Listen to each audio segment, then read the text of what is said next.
Hey, welcome to Body Geeks episode 11. I'm your host, Brandon Gerdes, alongside, as always, Mason Cervantes. We apologize for a little bit of a delay. We've had some scheduling issues, and it's just kind of been part of it so far. But the good thing is that the longer time goes by in between episodes, the more stuff happens in our life, which maybe makes for a more entertaining podcast. So the last episode, right, we kind of addressed um, I guess it was an issue that ended up not really being a full issue, but we asked for questions and didn't get any. So we were kind of like, what the hell? On my end, it turns out that I guess a lot of people responded to it to ask questions, but apparently Instagram just didn't show them to me or something like that. Because when I made kind of a sarcastic post on Instagram about it, I was flooded with like 50 questions from people. So definitely not short on questions to answer. And I think can definitely have plenty of questions for content moving forward and stuff. So how was it on your end when we posted that, Mason? Did you get a lot more questions or no? I didn't get as many as I thought I would get. So maybe there was just something going on at that point. Maybe I had said something about vaccines or something, so it silenced me for a few days. Yeah. But which kind of seems to be a thing. So I don't know. I was gonna say my social media is pretty PG, man. Like I've always had a pretty PG social media, but especially since I've been working for the government, I'm like, well, I don't want to post anything that's going to offend anybody at my job and then have to deal with that. So, yeah, for me, it was, I posted the, I don't know, on the Instagram stories, right? Like you can go on there and ask a question, like ask me anything, and then you could repost them and stuff. But usually it shows you all of the responses, right? That people submit. Right. And for me, it didn't show me any of them. I checked it multiple times. So I was like, this is so weird because my Instagram literally, even though I'm not active on there that much, every time I get on it, I always have questions from somebody. Somebody, usually it starts out with like, hey, sorry to bother you, or I know you coach people, but here's a question. And I don't mind those at all because I always try and take the time to answer at least a little bit. I don't ignore people. Sometimes I ignore people when they send me a message that says, hey, can I ask you a question? I hate that. Don't do that. Yeah. Don't just like you just did. And now like, yeah, sure. Go ahead and ask another one now, just shoot the question. But yeah, so I was like, it's kind of weird that I would get all these questions all the time. And then the second that I ask for them, nobody gives me anything. So yeah, Instagram was tripping. I don't know what happened there, but anyways, we'll get to sharing some body geek information, and keep you guys apprised to what Mason and I are doing in our lives too, because it's a little twofold. So let's start with that. It's been a couple weeks, 2-3 weeks now. What have you done that's interesting that we could talk about briefly? Let's see. So the last since then was I went to Vegas on 4th of July weekend. We mainly went to see Tom Segura, which was awesome, hilarious. We pre-gamed before we got there, so I didn't spend a bunch of money on alcohol. It was a pretty cheap trip overall. We got an Airbnb, saved some money there as well. Took a nice little drive. It was like 15-20 minutes to get into Vegas, but I mean, downtown or whatever, the strip. But it was fun. And then we also went to Meow Wolf based off of your recommendation. Enjoyed the hell out of it, and did it live up to my hype? Oh yeah, definitely. Right. I mean, you could even safe to say you could even say like you underhyped it just because there's so much. Like we probably spent the whole time in what is it, Omega Mart? Yeah. And then when we got out, it was like close to closing, and I was like, oh shit, there's all these other things we could have done. Like we went to the stores and then got like some vintage sodas and stuff, and then called it a day. So that was pretty much the big thing for the first day, and then the second day was Tom Segura. Then we cut out early for 4th of July so we can get home to the dogs. Because dogs. Well, I don't know anybody else out there, but some dogs don't really care for fireworks. So we try to get home so that way we could beat the 4th of July traffic, which everybody was coming home on that Monday. We came home on that Sunday. And then also so we can get to the dogs and just kind of relax from the weekend. Did you guys board your dogs? Did you have like a house sitter? What did you do? So I don't know if you remember Max from back in the day. Glasses. He used to train dogs and stuff. I think so. I think his last name's Kersner, but yeah. So Max has been doing boarding and been doing walking and just dog temperament type training. He's studied under Cesar Millan and like done some of his like classes and stuff. And even then, Max has always been really good with Roddy. So I was just like, hey, like I know a guy. So we dipped to the valley. I was there for, you know, all of 20 minutes, which is about as long as I like to be in the valley nowadays. So, you know, dropped him off and, you know, he sent us pictures. It was Cooper's first time, the youngest pup. He just turned 1, being away from like anybody, you know what I mean? Being away from us. Like most of the time, like the last couple of things we figured out a way for him or for, you know, him and Roddy to go. So that was fun. And that was interesting for Callie to get used to it, you know, she was definitely having like emptiness, you know what I mean? But she got used to it, you know, especially Max is great with it and really good at like temperament and like knowing how a dog feels and stuff. So he was saying some things that he was seeing and the way he explained it, which I told her, I was like, yeah, I'm like, Max, he'll even say it is not great with people, but I'm like, Max speaks dog. So like, that's yeah, the important thing anyways. He like, yeah, exactly. Especially for somebody who's watching your dog. So yeah, he nailed that. But yeah, so we did that. And then the following weekend, just to keep it short, we went to see Sublime with Rome and Dirty Heads out in San Diego. So that was off of it was called like something, I don't know, like something port. It was past Mission Bay Pass, like a little past SeaWorld. And it was like it's usually if anybody's taking a train there, it's where you get off and then you board the cruise ships and stuff like that. So it's pretty much right next to the water, and it was really cool. You know, the show was awesome. It was cool to be out again. I don't think I saw a couple masks, but not really.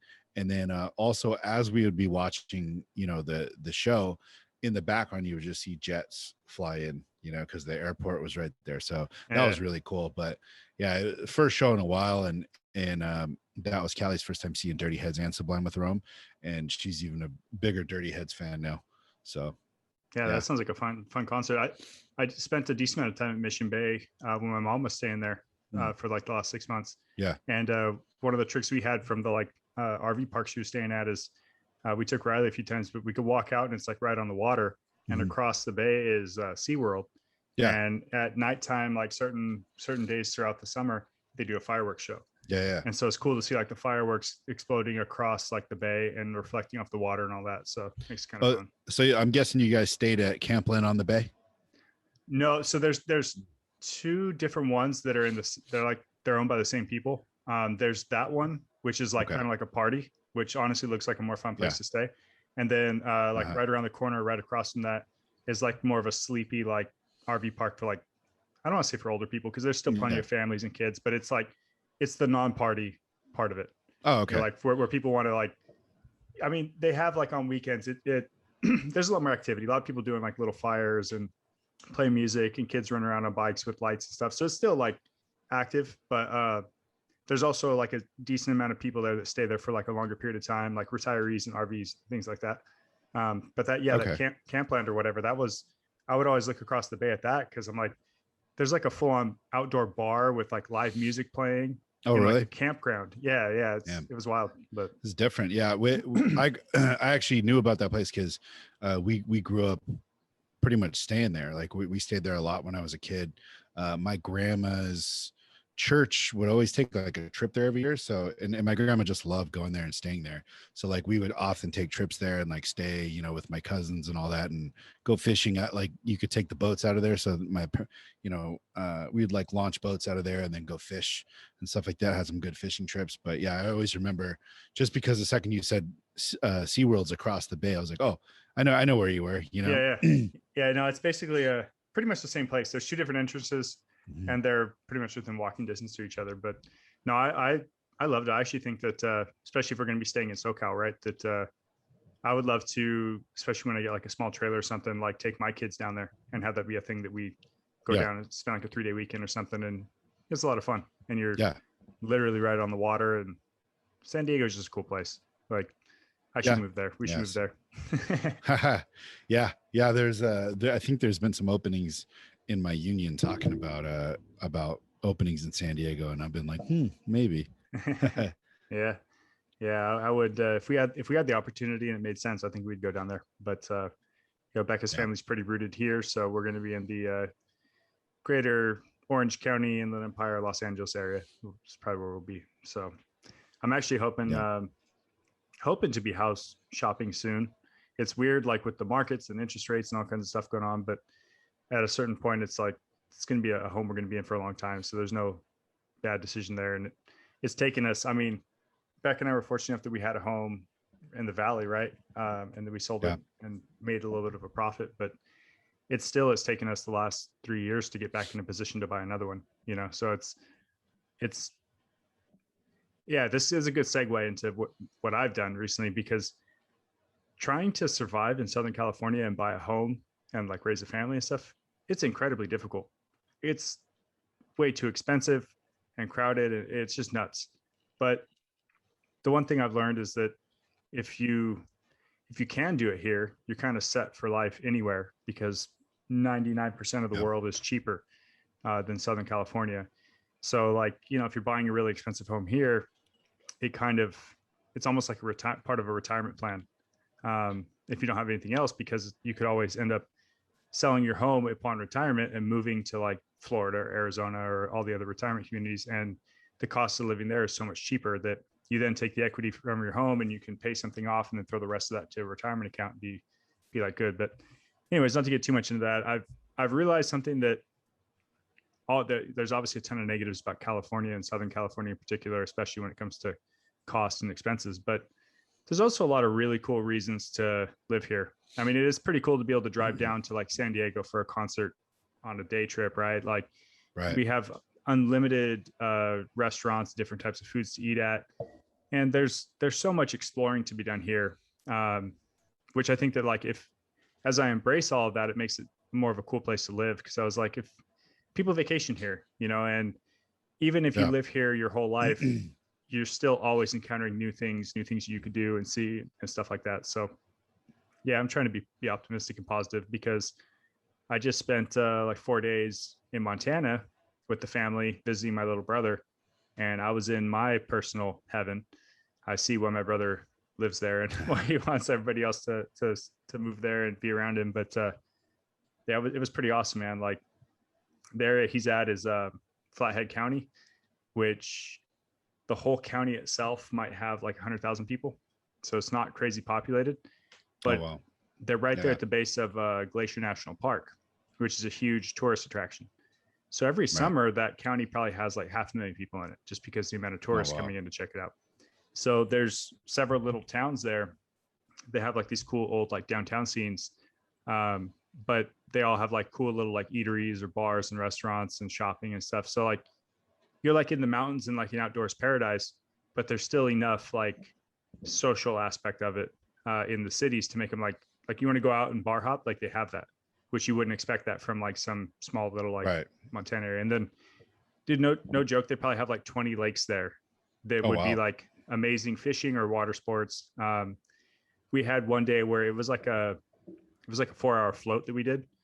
We took a bunch of like inner tubes, and my brother and I were on paddle boards, and like his fiance was on a paddle board, and her sister-in-law. So we basically had like 4 paddle boards and like 4 or 5 floating devices, and our whole group went out on the river and like, drink some beers while you're floating down the river. And I had Riley with me, like sitting on my paddle board, and we're just literally in like just beautiful, like picturesque, mountains floating on this like lazy river, just cruising, like, that I was like, man, this is awesome. I would do this all the time. And my brother's like, yeah, we do it all the time.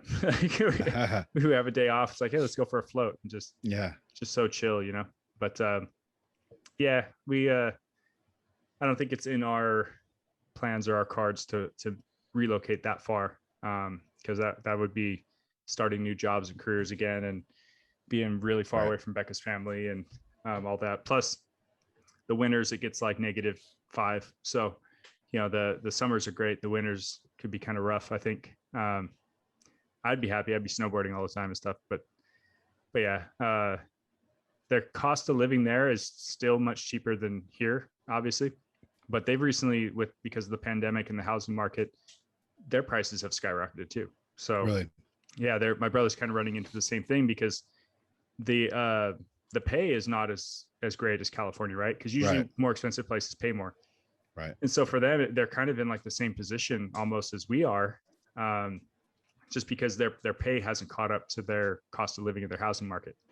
But the difference is that there's not a whole lot of like laws and taxes and stuff like that. So it's really just the housing thing that's expensive right now. I mean, even their gas is a hell of a lot cheaper than, like, I think they freak out whenever their gas gets over $3 a gallon. That's when they're like, screw this, and they're ready to like start a civil war or something, you know. Versus here in California, if we found gas for $3 a gallon, we'd be like celebrating, you know. No kidding.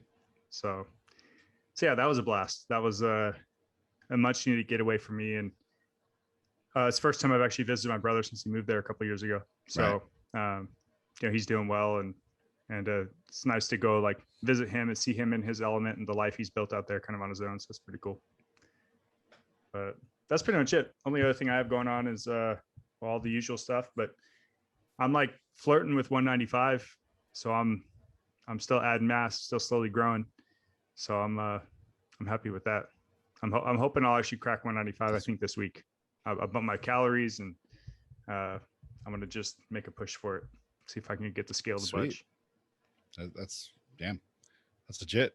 Yeah. See if we can get you on the other side of 200 in a few weeks. That's like one of my and then goals is 200 by the Olympia. I think I could do it. Gives me like 12 weeks. You still there? I think that's doable. Yeah. Yeah, I'm sorry. I have a little lag on mine. Oh, okay. Okay. Yeah. And then obviously, as you can see, my background has changed over here. That's probably the last thing I wanted to add. We have a literal 4-foot terrarium. So 4 feet tall, 2 feet by 2 feet. And we have you probably can't see him. Let me see if I can see him. I saw one of your stories. Yeah. He's a Panther Chameleon. So he is right now, his interim name is Loki, just because we've been watching the Loki show and they have a crocodile Loki on there. So we call him Croaky. I guess lizards don't really know their name, so we just call him everything, but Loki is kind of the go-to. Right. But yeah, if for anybody out there, you could probably Google Panther chameleons. They're a really crazy, like, chameleon. First of all, they get like a pretty cool size. Like, they don't get huge, but they get like, probably about as bigger than my hand maybe. And they just have the gnarliest colors. They literally look like something that came from like Pandora in Avatar. You know what I mean? It was I don't even think, Cal, what was it, like maybe a month ago you mentioned this thing to me? Is it these? Yes, that's that's them. Wow. So, yeah, so I remember she mentioned to me something about a Panther chameleon like maybe 4 weeks ago, maybe less than that, and I was just like, oh yeah, let's get that. Like immediately I was just like, because I grew up having reptiles and stuff, but only a few. My especially my mom was very squirmy about reptiles, mice, rodents, stuff like that, but I always wanted all those things. So I had a couple, and then after a certain point it was like, you can't, it was cut off. So that one right there where it says Panther chameleons, this one? Yeah, that's kind of what Loki's dad looks like. So they change all these wild colors, but I'm assuming they also change colors to their environment too. So they yes. All right. Yeah. So right now he's young. So we've seen like subtle shades of red, subtle shades of, today I think we got a little bit of a pink in there. But every day it's something different, a little bit of blue here, a little, but I guess they get really colorful. They change as they get older. And it's just really freaking cool. Like, what makes them change their color? I've never looked into that. I mean, I'm familiar with chameleons, like they blend in. It's like a camouflage thing, but yeah, like if you put him on like a red stick, is he going to want to turn red? Or I wonder how that works. It depends. Like, I don't know specifically, like exactly why. I'm guessing maybe just for I don't know, camouflage for safety or camouflage for hunting. This one specifically, he's a very like Callie grew up like around reptiles and like rescuing reptiles and stuff. And she's like, this is probably one of the most active reptiles I've seen, which is cool because like, some of them just kind of like sit in a spot and don't move. He's like moving a lot throughout the day. We get him crickets. She's like, I've never seen one eat so much, which is even cooler because we just throw crickets in there and like you'll just see him, his mouth cracked open, or he'll see like a little bit of water and he'll flick his tongue at it. And you're like, dude, that's not food, but he just wants food. He wants food all day. And it's like, it's the most like it's funny, like just like a dog. I see like little things he does. Like I'll like notice like his tail, like it was like the first day his tail started curling and I was like, holy shit, his tail curled. Like just like all these little things, you know, like I keep geeking out over, like reminds me of being a kid again. Cause I was like, oh, I wanted like something like that when I was a kid. And I was like, when she showed it to me, I'm like, I'm a grown ass man. I can get that if I want. Like, you know what I mean? Like my mom can't tell me no more. So, so like, yeah. So like within like a few weeks, you know, we were like looking at it and then like we were looking on Craigslist and stuff like that. And then we found the terrarium. It was funny, actually, a couple moving, older couple, probably like our parents' age, getting ready to move out of Orange County. I think they were going to Texas, and they were like, yeah, we're selling the enclosure. They were selling everything with it. So it was like we got hooked up on that. And then like within a day or two, we found the breeder. Same thing out in Oceanside. She took a trip while I was at work to go grab him, and yeah, dude's been here ever since. I don't know if it's been pretty cool. I don't know if it was whenever I saw your story or what, but I was messing around just on Instagram and on the explore page. I came across one that was, I don't know what kind of lizard it was, but it was a lizard like crawling out of a little tiny home and it was eating a cricket or something. And so I showed Riley and she was all like infatuated with it. Oh, really? She kept saying, I want one. So I was like, oh man, when we get a house, I'm probably gonna have to get her a lizard, some kind of, maybe I'll get one of these too. You'll have to talk to Callie about it because she's the expert on it. She could tell you which kind, what, you know, all that type of stuff. Yeah, because these ones are pretty crazy, but Callie's had experience with raising like literally $1,000 plants that need different types of humidity and stuff. So she dialed this thing in like within like half a day. I came home and I was like, holy crap. She's like, yeah, up here. And we have like thermometers in different areas and you can see different temperatures, different humidities. So they take a little bit, but they're fun. They're really interesting. It's just fun to geek out over. Yeah, that sounds like something I would be into. I'd be educating people on all the random shit that they do. Right. Yeah, we got, I mean, aside from the dogs, we got Riley a beta fish. Oh, nice. And a Picossus and some little like neon fish. Mm-hmm. And every once in a while, she'll still like enjoy watching it. But most of the time, it just became something that I have to clean and feed. Yeah. but it's worth it. Yeah, my brother had a bearded dragon for a little bit whenever we were kids. Yeah. And we used to feed it crickets and stuff, which is pretty cool. But I don't know what it was. They had like a towel or something in the cage for some reason. And he tried to eat it and he choked on it. That's how he died. Geez. So yeah. So we haven't had a lizard since then. But yeah, I could definitely do like a little lizard. I'm good on snakes. I'm not afraid of snakes. I don't want to have a snake in the house, but a lizard, I'm totally down. So yeah.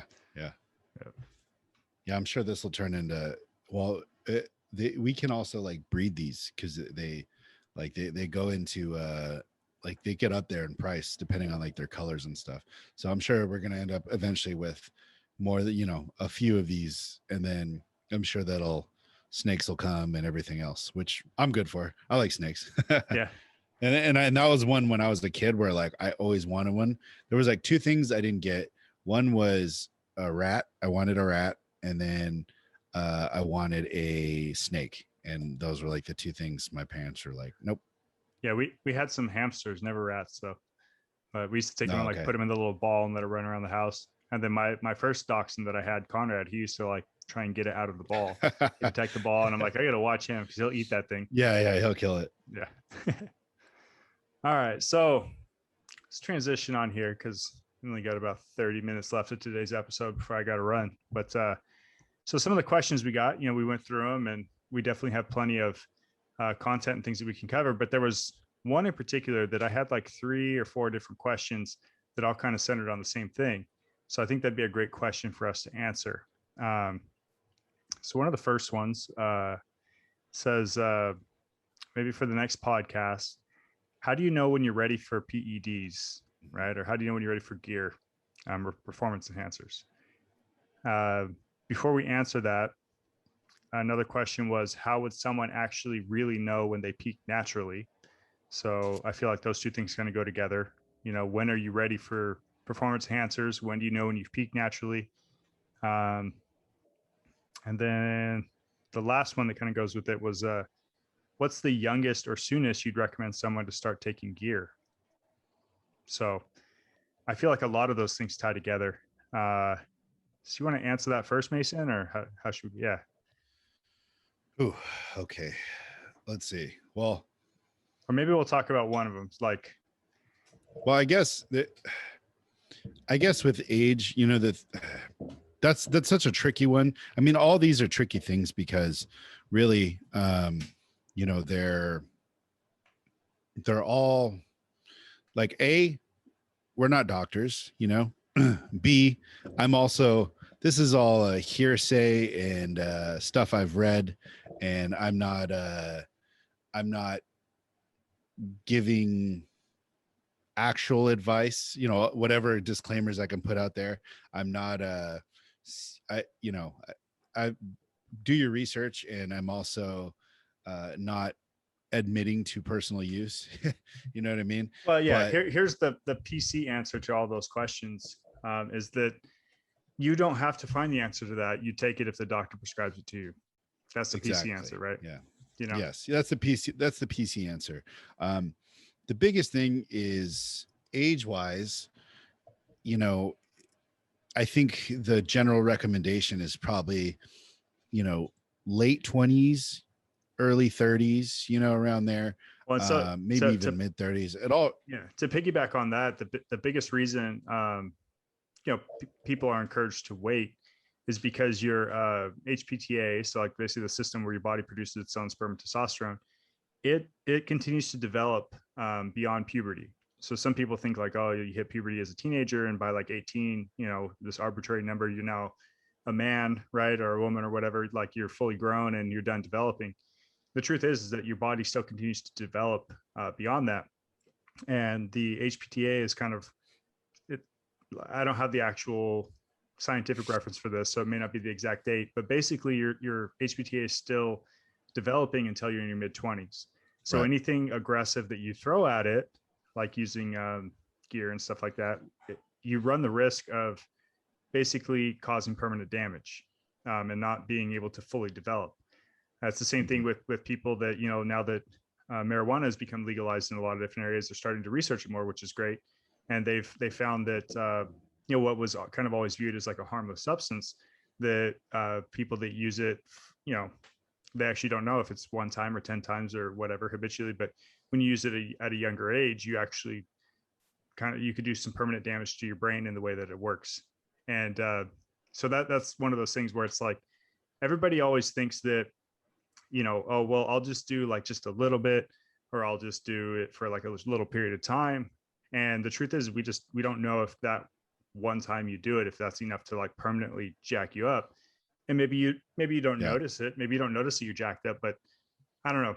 The older, wiser I get, the more I like tell people that like if you're going to go that route, that do it the safest, most intelligent way possible, and that would appear to be after you're fully developed, right? And on the other end, because once you fully develop after that, like especially for males, testosterone production starts declining. You start aging, and you know, then your system's going to break itself naturally. So it's like at that point, if you're already on the downward slope, what's the big deal if, you know, if it breaks from there? But yeah, sorry, I kind of interrupted, but no, that's the thing is I'm going to give you generally probably a little smarter than I would say what the average bro might mention to you, and Brandon will break it down scientifically why, which is probably the part of a description of our friendship. You know, Brandon can actually break you down molecularly why that might be an answer, you know what I mean? But like Brandon said, you know, there's a certain point where your testosterone is declining.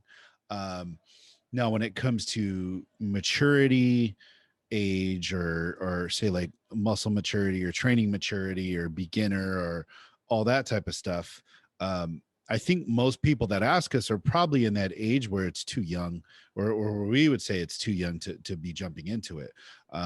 and even then, on the older spectrum, I would probably say that it's the opposite, where maybe the people are old enough to do it, but they're maybe too young or too new, not too young, but too new, or not even intermediate into the point where they should be thinking about throwing something like that in. I was actually having this discussion today because somebody that knows somebody was saying that, hey, they were thinking about it, and what do you think, and all that. And I said, like, well, based off of just hearing about this person, they need to just change, I don't know, a handful of things before they even think about that. And reason being is, A, training, B, diet, maybe C, lifestyle. You know what I mean? And I was talking to a guy the other day at the gym, same thing. He was I think he was 56. He looked good. He was asking me, because me and him were the same height. He was like, what are you doing? This and that. And like asking me all these things. And I told him supplementation, non-supplementation. The thing is, he's like, yeah, I started like 3 years ago. He was like, what he said, he was 156 pounds or 153 pounds. He started at like 135. He wants to get up to like 170, 180. And I just told him, I told him that, gave him a lot of similarities to you in terms of like fast metabolism, because he was telling me he was running 7 miles a day. I told him, I was like, look, man, I was like, he runs with ankles on his waist. I think he just thinks more is more. And to a certain degree, yes. But when you're trying to put on weight, when you're trying to get bigger, all that stuff, yes, testosterone might help him, might help with a couple pounds, 2-3 pounds, because he is older.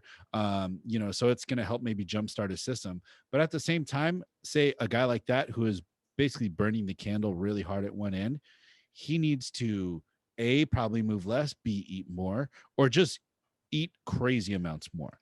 But that's like one of the jokes I know we've told people before too, is that like still one of the most anabolic things you have access to is steak.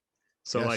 Like if your answer to your problems is if eating more steak would add more mass and strength to your physique, you're probably not ready for any sort of performance enhancers. Just to eat more steak, know, and build that up. Yeah, and I've had that conversation with when I used to work at the store.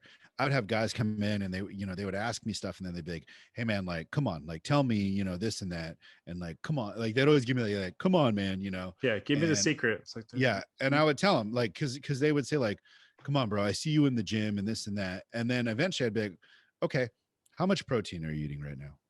You tell me you're stuck. You tell me you want to get bigger. And most of them don't even know how much they're eating. Exactly. And I remember this grams. Yeah. And I remember this one specific guy was like, how much should I be eating? And I told him, I said, look, you're coming to me to talk to you about an illegal substance that could, land us both in a lot of trouble.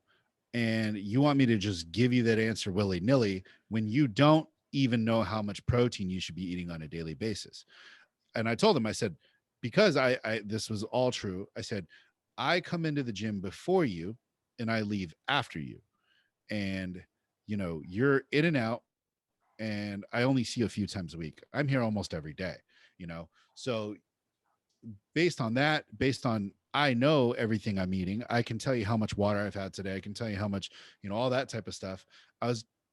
You should be doing as much to dot your I's, cross your T's as possible, and be doing that long enough and take out any variable possible to where you're like, okay, maybe this will help, maybe this will be a thing. Because until then, if there's something you think you're lacking on, sleep, even, say something like stretching or body work, nutrition, obviously being one of the big ones, training wise, if you could just break down your training volume and be like, I do this and I do that, and I look at it and I'm like, what the fuck is this? Like, this is a joke. Is this your warm up? Like that, like, you can, all those things should be managed for minimum, I would say 4 to 6 months. You know what I mean? Like, and I would say minimum, and that's coming from also saying you've been training 3 to 5 years, not you've been training 4 to 6 months and then you're brand new and then you're like, oh, like, another 4 to 6 months, then I'll think about it. It's just not you read a lot of social media posts or forum posts, and so you think everything because you like, it sounds, if I read a forum post on how to build a house, it sounds very simple. But then Mhm. when you actually try to do it, you realize how freaking difficult it is and how many little things pop up that you didn't learn from that forum post. Like, what you don't know, it sucks. Like, you don't know what you don't know, right? Right. Um, one of my, like, that question is like, how do you know when you're ready for PEDs? Well, first of all, uh, I'll preface by saying that, like, I don't condone the use of any of it. As a matter of fact, like, I know people are going to be surprised at that because they're like, you're into bodybuilding, powerlifting, and you coach Right. people and all stuff. So, like, look, I'm not going to sit here and say that it's not a necessity to do it at a professional level in bodybuilding. It definitely is, because everybody, like, at that level, everybody's on it, and you have high genetics. So, like, I'm not going to sit here and pretend like you could be a natural bodybuilder competing in the IFBB. It's just not possible for 99.99999% of the population. Maybe there's that one freak every once in a while that shows up, right? But Right. even then, they're probably going to place like mid pack or last, right? They're not winning. So, but the reason why I don't condone it is because there are not very many people on the planet that are intelligent enough to use it uh, responsibly and properly. And I've seen people die backstage at bodybuilding shows, um, because of maybe misused diuretic use.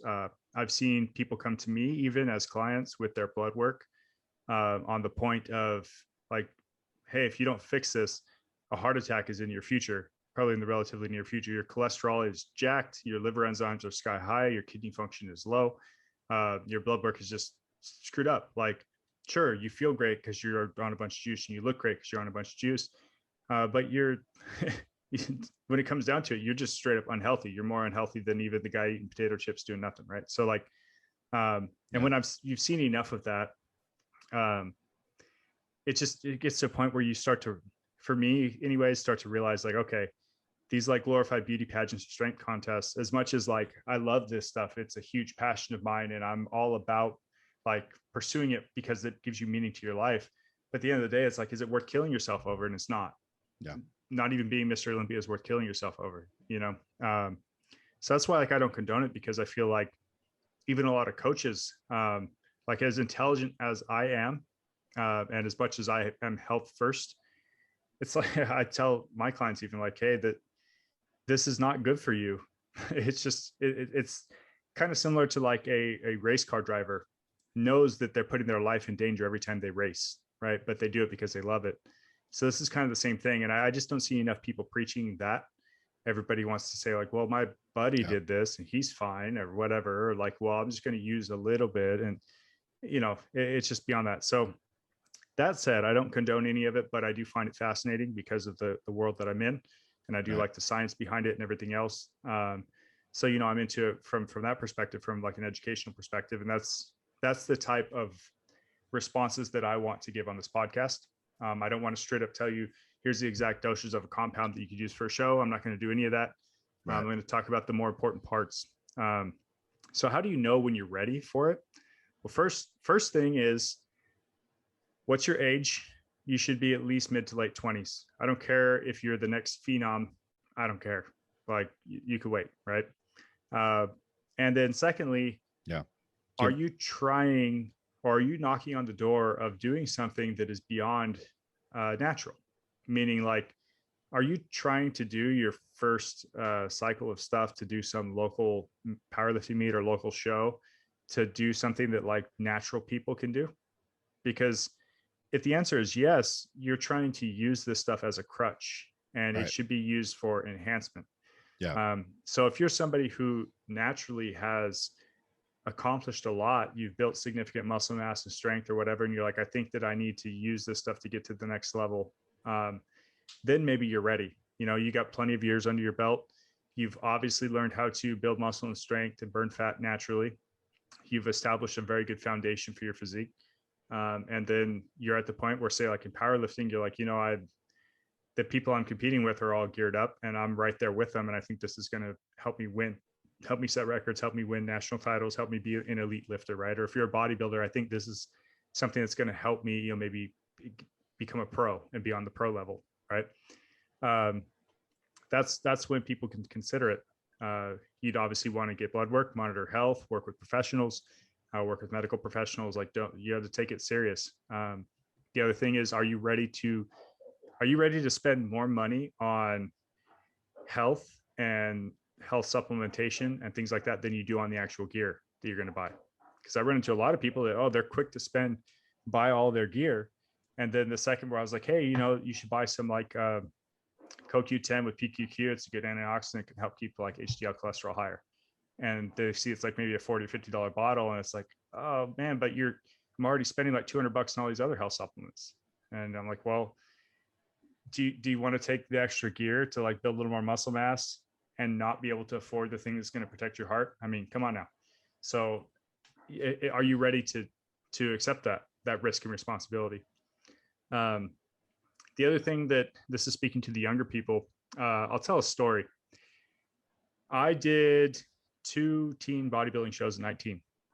I placed second at both of them and had a good physique, like got a little bit of attention or whatever.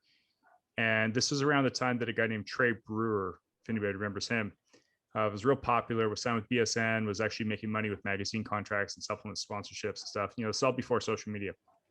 And the way he got noticed is he won the Excalibur, which is a local show here in LA. He won it at like 20 years old or something. And he had a freaky physique, right?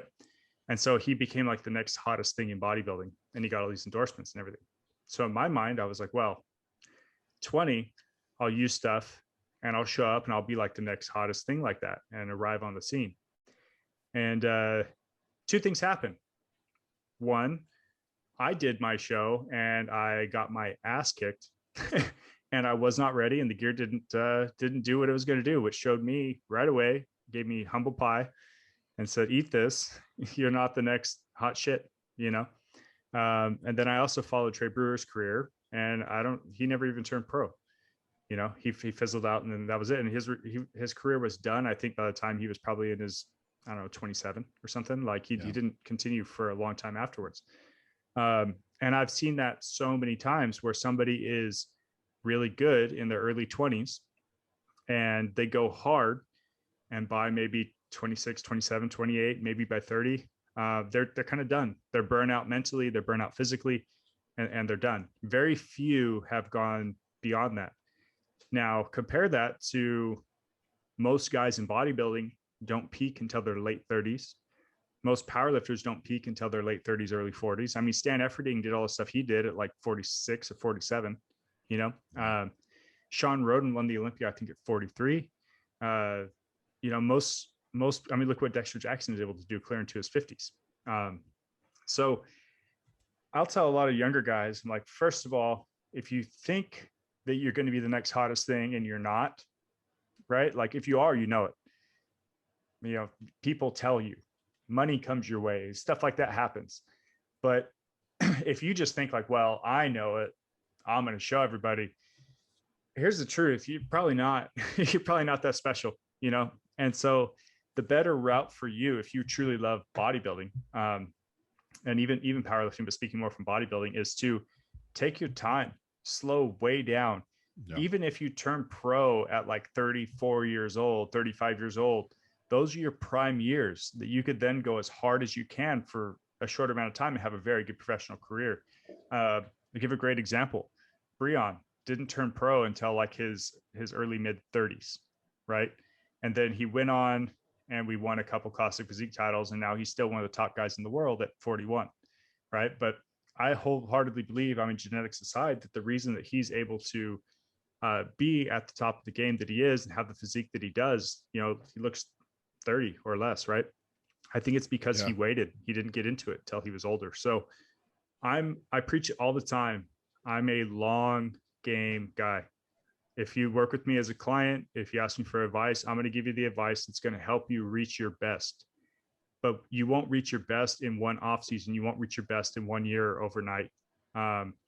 You'll reach your best probably in your late 30s, and that's when it's going to be. So wouldn't it be better to spend even your whole 20s, or at least the bulk of your 20s, learning as much as possible, learning how to do it all naturally, and building such an amazing foundation that when you finally use, let the gear be something that takes you from, you know, exceptional to the top of the world. Don't let the gear be something that takes you like just to win a local show, you know. And this is all stuff, if I can go back and talk to myself at a younger age, it's advice I would give myself. To kind of complete my story, I got my ass kicked at 20, and I then waited like 4 years, almost probably 3 years, 3 to 4 years. I waited, and I went back and I was like, I need to learn. I'm not ready. I need to learn more. I learned more about gear. I learned more about nutrition. I learned more about training, and I made a ton of progress during that time. And so I had a hell of a foundation by the time I actually used again. So here's the interesting thing. 20 years old, I did the Excalibur after my first, you know, use of gear, got my ass kicked, placed like, you know, near last, right? And this is back when, before physique and class physique, so there was like 25 guys in the class or whatever. So fast forward, I think it was like almost 4 years later, did the Excalibur again, same thing, 20 something guys. I placed third. Many people thought I could have placed second. The guy that got first was Mr. South Korea. You know, I remember that. I remember that show. And that guy was like 5'4". Yeah, like 220. Like 220. He was so crazy looking. I was like, what the fuck is that? Yeah. Here I have like 6 foot looking like a beanpole next to him. I'm like, this isn't fun. But yeah, I got noticed from that show, and met a lot of people in the industry because of that, and had a lot of opportunities present themselves. And I then basically went on, and every show from there just improved. And, you know, so like, it was because I was patient, and I played the long game. Same thing people do, you know, this mentality, especially in bodybuilding, is like, they'll say, I'm going to put on like 10 pounds in an off season and win my pro card next year. And I'm like, dude, 10 pounds of muscle in a year if I could put on 2 pounds of pure muscle, like stage muscle in a year, that's a successful year. Cause you got to add it up over the years. You know, you try and do all that all at once, you're going to hurt yourself with something. You're going to fry something. You're going to burn out mentally or physically. You know, it'll happen. So there's hopefully a little more wisdom and advice in that one. It's a good one that kind of goes with this, based in like, how would someone actually really know when they peak naturally? So even if they're not considering gear, how do they know when they've peaked? You know, that's tough. I think it depends on the sport. I think it depends on, you know, powerlifting or bodybuilding. You know, you would probably have a better knowledge of that with bodybuilding. I feel like powerlifting, you can go, and peak wise with powerlifting these days just seems to just keep expanding, and, you know, even more so, especially for those of you that follow it with the, you know, the USAPL and now the drug tested USPA. There's guys that are putting crazy numbers that we wouldn't have expected non-drug use guys to be doing. So, you know, I can't tell you where that peak is. I mean, some of these, there is some freaks out there. Joey coaches one, can't remember his name right now, but I mean, he's like totaled 24 something, you know, and he's like a 900-pound squatter in sleeves. And I mean, I don't even think he's 21, you know, he's like 21 or 20 or something like that. But there's a dude that's like 21 totaling 2,400. Yes. Yeah. It's pretty fucking annoying. This is why I don't think I want to powerlift anymore. Yeah. I mean, he's a big, yeah. I mean, it makes me more comfortable because he's not, you know, he's not 230 like myself. Yeah. He's, you know, he's a big boy. I'll play that card. He could, if I was that size, yeah. I could lift that. Yeah. But I mean, he could possibly break, you know, 2450, 2500, and, you know, just, I don't know, beaten steak, beaten in and out, you know what I mean? And and me and you have known people like that. So that's another thing is with all this stuff, there is such a thing as non-responders. There's such a thing as super responders. Me and Brandon won't give names, but we probably know people who, like, I know people firsthand who have told me like a laundry list and have told me like gallons of stuff they're taking, and I'm like, that's what you look like, you know what I mean? Like, and then we know guys who are like, they'll tell you what they take, and I'm like, that's like, I think that's less than like a bikini girl takes, you know, and they're monsters, you know what I mean? Or like, I know some of those guys in powerlifting, you know, so when people are like, oh, like, you know, I'm thinking about doing this, and, you know, go into, I'm going to win Kern. I'm like, not so much, man. You know what I mean? So it's, with that peak naturally for powerlifting, I think there's guys, I can't remember his name. I want to say it's like David Ricks. He just squatted like 705 and he's in his 70s, so and they're stand efforting guys like Nick Best, guys who are doing stuff in their late 40s, early 50s, who are still breaking crazy numbers. So powerlifting wise, I'll just say 40 to, mid 40s. We'll say that. Bodybuilding wise, I mean, it seems like that as well. Well, naturally, I don't know, but I think if the thing is your thing is strength game, then you can make some noise. But also you got to think like, if you want to look good and all that, you can still do that with powerlifting, because a lot of those high competitive guys, especially in like the USAPL, all look awesome. It's not like they're not building muscle, but they're definitely not bodybuilders. That's a whole different, that's different than 1%. I think I would say in powerlifting, if you're over the age of 45, the older you get from that, the more likelihood that your natural peak has already passed becomes greater. Right. I would even say maybe over 40, but like, especially, I still think the early 40s, you're still young enough that you can still make significant natural strength gains. Before, you just age too much, testosterone levels too low and stuff like that. But I think that another good way to look at it, or wait, let me explain bodybuilding first. I was gonna say bodybuilding is kind of the same way, but I'd say for sure 40. That like, if every year that you're older than 40, the odds that your natural best is in the past is probably getting stronger. A good way to know if you've reached your natural peak is, have you started regressing or plateaued, and how long has that been going on? Like if you reach a plateau in either one, you've been plateaued for like over a year, and you're getting up there in age, right? As a bodybuilder, you're over 35. As a powerlifter, you're pushing 40. Like, you may be at your peak, because like the whole thing is small progress over time. So if you're not able to make small progress anymore, and you're not 20 or 25, right? Like, then maybe you've reached your natural peak. So it's kind of a weird way to look at it, is like, if you've reached a natural peak based off of plateau and regression, not so much off of like, oh, well, hey, I could deadlift 700 pounds, so like that's probably my natural peak. It's like, no, you don't know that. You might be able to pull 1,000. You might be one of those people. But if you were able to pull 7, and now for some reason you could only pull 675, and you've been stuck there for a while, maybe your natural peak is gone. Maybe you hit that and then you've aged past it, right? I think that's an important thing to look at, but I wouldn't say that you have to reach your natural peak 100% before considering gear. I think that's a great mentality to have, but it's hard to like we've been talking about, it's hard to determine exactly what your natural peak is, right? Right. I think that the other thing I haven't hit on yet is that I don't think that somebody who has no potential should use gear. I know that's going to break a lot of hearts, but the truth is, it's just not worth the health consequences for you to say, well, I love this so much, but I suck at it. So I want to do the same thing that everybody else does to get the full experience, to just still suck at it. I'm like, so you're killing yourself to suck.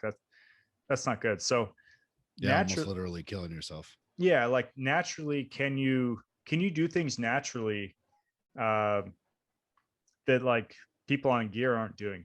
That's a good way to know that you're close to your natural peak. I mean, here's an example. My first powerlifting meet, I was like the only raw guy there, because this is before the raw movement kicked off. And so naturally everybody's in like multiply stuff. So on the squats, I think I squatted like 501 that day. And I had the weakest squat by like 100 pounds, because everybody else was squatting like 600 to 800 pounds, because they're wearing like triple ply suits and stuff. And then the bench, same thing. I benched like 301, and everybody else was like benching 5+, because they're wearing triple ply shirts. But then we got to the deadlift, and I opened with 585. And I remember when I was backstage talking, and this one guy was saying something about 585, and I was like, oh yeah, I'm opening with that too. And he's like, you're opening with that? This is your first meet? And I was like, yeah. He's like, are you sure? I'm like, yeah, I could do 585, no problem. Like I want to crack 6. And I ended up having the second biggest deadlift that day. So like all these guys in their equipment, they out totaled me, they out squatted me, they out benched me like crazy. But I ended up pulling, I think 605. And the biggest deadlift that day was like 750 by some strongman guy. Right. And so that was one thing that told me right there. I was like, now I wasn't lifetime natural at this point, but I was 21. So it would have been a year after using for my bodybuilding show at 20. And I did the whole thing. You know, I was did the natural for a while at that point and was natural for the meet. And like I said, so that day, small meet, nothing special, but to have the second biggest deadlift, I was like, man, I'm up there. Like I have a pretty good deadlift. Yeah. Like that's, you know, and I continued, you know, pushing that for a little bit longer. And, you know, then whenever I finally did use stuff again, yeah, that's when I pulled 705 and 722, which were records at the time. Right. So yeah, that was kind of the point was that I could look at what I was doing. You know, my goal was to be a great power lifter. I was actually powerlifting for bodybuilding, you know, but I was able to do things naturally that people on gear couldn't do. And so that was a good metric to say, like, maybe I'm reaching more of my natural peak, you know. Same thing with my physique is that I was still like, I think I still had some more, like if I wanted to spend 10 years naturally trying to grow, I think I still could have just let myself age because I was still so young. But the results weren't really coming anymore. I was kind of, no matter what, like I felt like I couldn't really eat much more food because I was stuffing my face all the time. Right. I was training my ass off. I had tried everything and I would get little gains here or there. And then it kind of was plateauing. And I think I was like 210, 215 pounds, you know, squatting, repping 500-pound squats and 300-pound benches and, you know, pulling 500-600 pounds, right, for reps and stuff. So like all of those things at the time was like only people doing that were on gear and I was natural. So I was like, well, this is what I want to do. So maybe now's the time that I'll pull the trigger and I'll switch gears. And like I said, for both bodybuilding and powerlifting, it did accelerate everything for me really quickly. And then I went on, you know, to actually, I think, try to do as much as I could and realize I just don't have quite the genetics to do what I really wanted to do with bodybuilding. My body's just not meant to be that big. And then I still think I could have done pretty well with powerlifting, but started getting these little injuries here or there. And, you know, you kind of get your answer that way, right? Yeah. Yeah. Interesting stuff. Trying to figure out, you know, those are good questions though. I'm glad when people ask those, it tells me that they're taking it serious. So that's a good thing. Yeah. Yeah. I think so too. I mean, I think there's probably a somewhat even split of people that are, you know, at least serious enough to ask that question because they're, you know, maybe burning the candle pretty hard, or there's the other half that are just trying to get there faster. You know what I mean? So we could probably even extend this because I mean there's more we can go into it, but I think it's a good spot where we're at as far as like you know, I guess an introduction to it. Yeah, exactly. And I like I kind of went on earlier is that like I don't want to be that guy on social media. I don't want our podcast to be that podcast of like, you know, these guys talk about drug use. Because I'm not about it. I'm not about promoting it like that. But I do think that from an educational perspective, you know, we've been around and not only with personal experience, but with other people and stuff like that, that I know we may not have given some people the answers they wanted to hear. But I think that it's important for people like us to give those answers to really let people know how serious it is and how damaging it can be. You know, when you encounter people that have organ failure because of misused gear, you know, when you, like I said, did the Excalibur in, once it was 2011, somebody passed away backstage. Like I watched them get carried away in an ambulance, find out later that they died. And I'm sitting there all dehydrated, sucked up from diuretics going like, you know, could have been me. Yeah. So a lot of that, all that stuff gets swept under the rug in these industries. You know, even the same thing, seeing the the powerlifters we have that have like crazy or almost debilitating injuries from the platform. Right. You know, it may not be directly related to gear, but gear does have a huge effect on bones and tendons and stuff like that too. So like, you know, these are all things that a lot of people don't consider. They just look at the glory and the fun side of it. So yeah, to be that word of caution, to tell people to wait. You know what, I think one of the questions I want to end this on for now is, so like, when do you think the youngest somebody should use? And like, if I'm trying to put like a year on it, I would probably say that 25 would be the absolute youngest that I would say is acceptable. I was gonna say, and I'd probably say about at least minimum 3, but I'd say more like 5+ years of training at that point. Yeah. And for me, I was just saying like 25, that's the only reason at that young of an age that you should be, if you're considering it, that it would be okay, is if, are you already a professional? Mm-hmm. Like, are you already making money doing this? Are you already like, how far up the ladder are you competitively? And you better be up there. This better be, you know, this better be improving your finances. It better be a business decision.